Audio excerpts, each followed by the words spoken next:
Since the premiere of the Matrix 4 trailer, we have analyzed several theories about the new installment. But there are theories so strange that they almost seem impossible, yet they capture our imagination and lead us to wonder if they could be true. Could it be that Bugs is a fan-favorite red pill in disguise?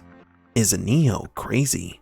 Today we're going to analyze 5 of the craziest theories about Matrix Resurrections. Welcome to Matrix Explained.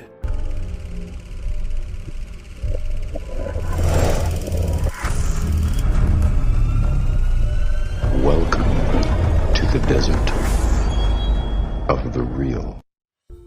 Number 5. Bugs is Kid. Neo's unofficial successor, Kid, fought against the machines in the war for Zion. Later, he was personally trained by Morpheus. Part of his training was seen in the comic I Can't. Kid trained fighting mock versions of the Agent Smith army and the twins. Kid is an important character, and it has been theorized that he would be the main character in future stories. After Matrix Revolutions and Matrix Online, we wondered what happened to Kid. It was a surprise when news came out that Kid had been confirmed for Matrix 4, played by the same actor, Clayton Watson. However, he did not appear in any of the trailers. Or did he? Subscriber named Shooter and many others have left us comments saying Kid is Bugs. Where did they come up with this conclusion? To understand this, we must go back to Kid's origin story. His story is so important that he has his own episode in the Animatrix written by the Wachowskis. Kid was a young boy who was similar to Neo. He was searching for answers about the Matrix and later was contacted by Neo and Trinity. Agents visited Kid's school in search of him. Kid, escaping from the agents, ran up to the roof of the school building and fell off. His residual self-image was destroyed. That is, Michael Carr Popper died in the Matrix, but he woke up alive in the real world. This was considered impossible. If you're killed in the Matrix, you die here? The body cannot live without the mind. This is why when Kid thanks Neo for saving him, Neo replies that he saved himself. I mean, you're the reason I'm here, Neo. I told you, kid, you found me, I didn't find you. I know, but you got me out. You saved me. You saved yourself. Kid is a red pill without a residual self-image, although in the comic, we saw him using an RSI of a teenager. There is a possibility that this RSI could be used by other red pills since it is a construct programming. Similar to when we play a video game and choose different characters, we are still the same person behind the controller.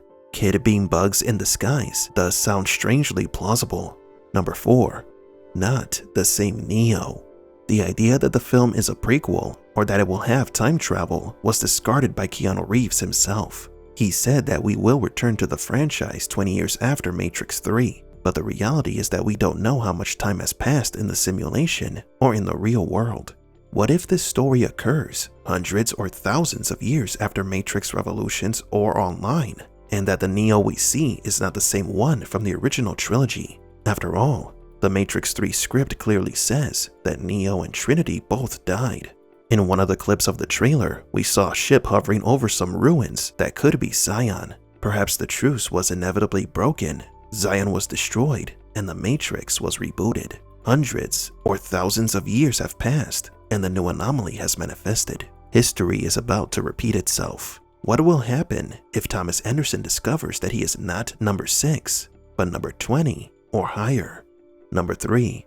Deus Ex Machina is studying Neo. We have already mentioned and discussed this theory before. In the trailer, there are 2 clear references to Ex Machina. The first was a sign that says the name of this entity behind Neo in a building before an explosion occurs. And the second is a figure or bust on Jonathan Groff's character's desk. Perhaps Deus Ex Machina took Neo's body to study it to learn how to improve the Matrix equation, trying to prevent another anomaly from manifesting.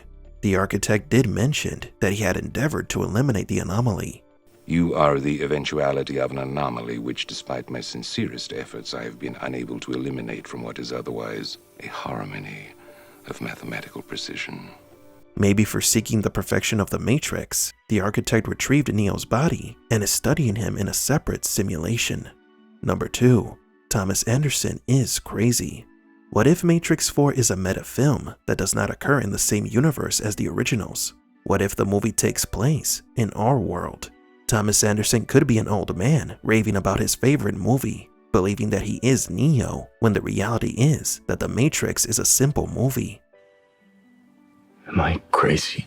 This theory may not be so far from plausible, since many people do think that The Matrix is not a movie, but a documentary, that we all live in a simulation controlled by superior beings. So is Matrix 4 the story of a crazy person, and not the return of the Matrix universe? And number 1, everything is a dream. The stages of acceptance. Part of this theory comes from the Goliath comic book, where a human was trained by the machines to fight an alien invasion. In his final moments, after defeating the invaders, the machines rewarded him by connecting him to a simulation of his preference, and the hero died happily. These remaining minutes felt like years inside the simulation. Perhaps this is what happened to Neo. The machines rewarded his sacrifice by connecting him into a new simulation.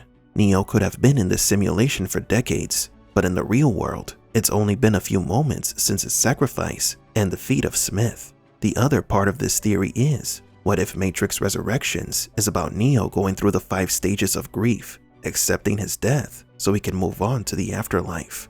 Matrix 4 was born out of Lana Wachowski's grief after losing both her parents almost at the same time. Perhaps this movie expresses denial, isolation, anger, negotiation, depression, and ultimately, acceptance of what we cannot control in life. But do you agree? Is Bugs Kid in disguise? Could it be that the integral anomaly is destined to be eternal in an endless cycle? Is Matrix Resurrections an allegory of the stages of grief? The day-to-day routine can feel like an endless cycle. Waking up can feel almost impossible, but not for us at Simulatte. We have the best variety of coffee and hot beverages to help you wake up to a new life. Stop by our establishment, where you'll also find a great selection of literature to go with your coffee. And who knows, you might even come across a familiar face. Have we met? Simulatte, the best cafe in Mega City, because there is only one way, and that is Simulatte.